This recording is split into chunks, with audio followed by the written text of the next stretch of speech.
Welcome back to PlayStation Livecast. We're here at the PlayStation booth with Jared Garretson, studio director at Zombie, and we are going to talk Daylight.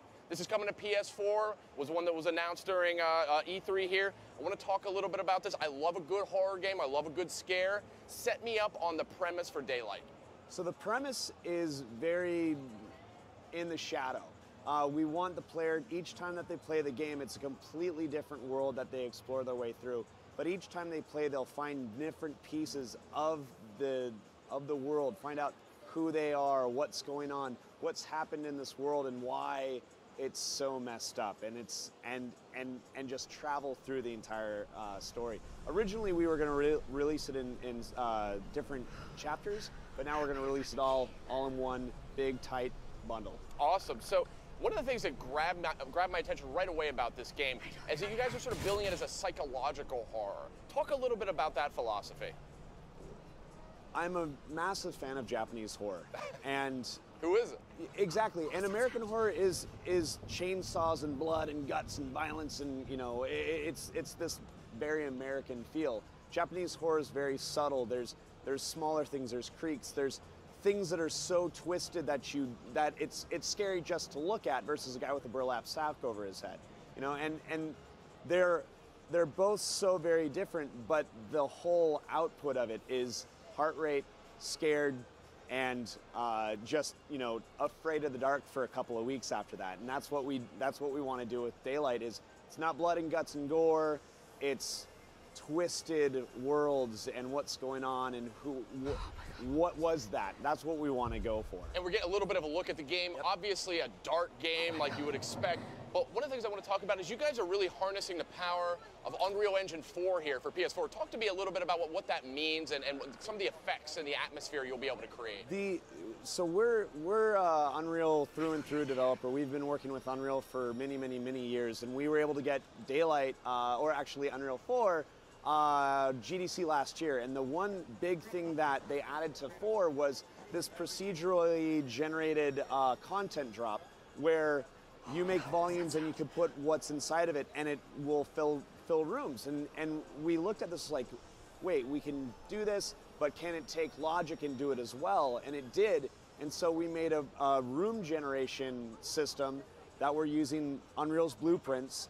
And so it's populating not only the world procedurally, so each room will be different and the elements will be different, but it's also the horror and the shock and the placement of ghosts and the placement of anything is completely different, and it's really hard to demo.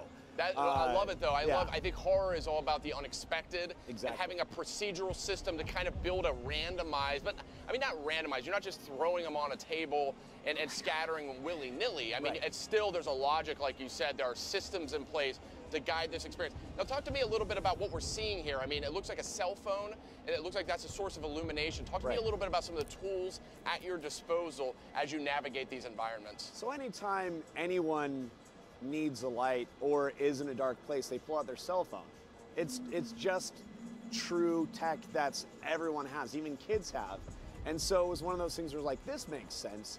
And we put different items, so for example, the glow stick, or you can find flares, and each one of those actually have game mechanics connected to it. So the glow sticks will allow you to find clues or allow you to find different elements. The flares will actually thwart the ghosts or scare them away, but the way that the flare works is it's just so violent that it's throwing shadows all over the place using real-time lighting, which is the other big thing that Unreal gave us, is completely dynamic lighting, and it looks beautiful.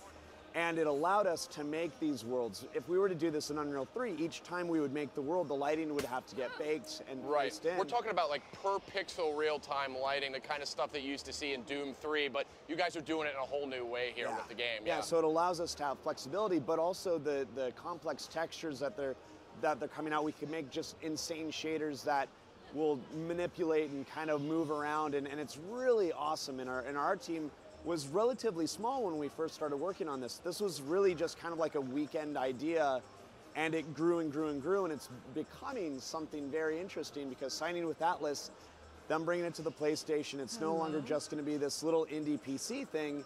and us making it a bundle, but also the exciting part is via Atlas, we're going to bring it to Japan. Awesome. So the source of our inspiration, we can actually bring it to the Japanese gamers, which is extremely exciting. You guys are coming full circle with this. So talk to me a little bit. It appears we're in sort of, I would say, it looks like an abandoned asylum. Right. Now talk to me a little about, you kind of mentioned spirits and the supernatural. I know, of course, you know, any good horror experience, we want to go in unprepared, not expecting what we're going to find. But talk to me a little bit about some of the threats that are lurking here.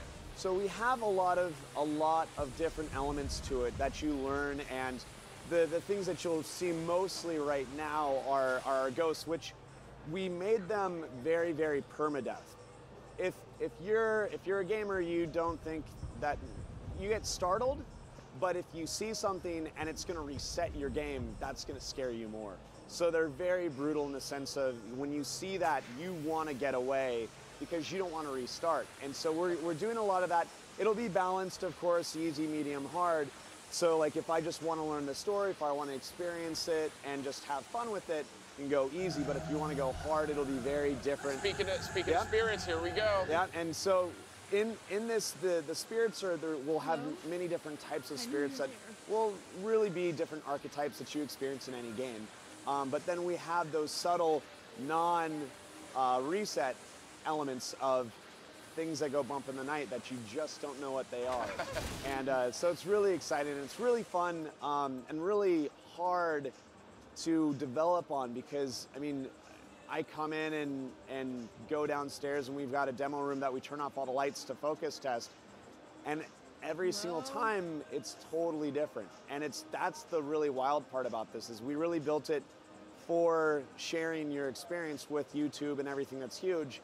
And so when we signed with Blacklight and we got to get that controller and that share button being that major factor and us getting to find out camera, X, Y, and Z, we definitely are going to be making the experience very dialed in for the PlayStation 4. That's awesome. Taking full advantage of all the tools there. Share and scare, or scare and share, maybe I should say. Yep. I also want to talk a little bit about, I mean, what do you do when you find a spirit? I mean, this is not a first-person shooter. Right, I mean, right. You're not firing like ectoplasm guns and Yeah. things like that. Are you using primarily light sources to ward these things off? So light sources, and then if they do grab you, you will be able to fight them off, but you'll want to run again, or some of them might just get you and you're done for. So really, it should be as soon as you see those, you should definitely be like, oh, what do I want to do? Do I want to run? How do I do that? And you'll learn how to manipulate the environment for the ghosts and everything like that. Well, I love a good horror game. When are we going to be able to get our hands on Daylight for PS4? We're aiming for Q1 2014.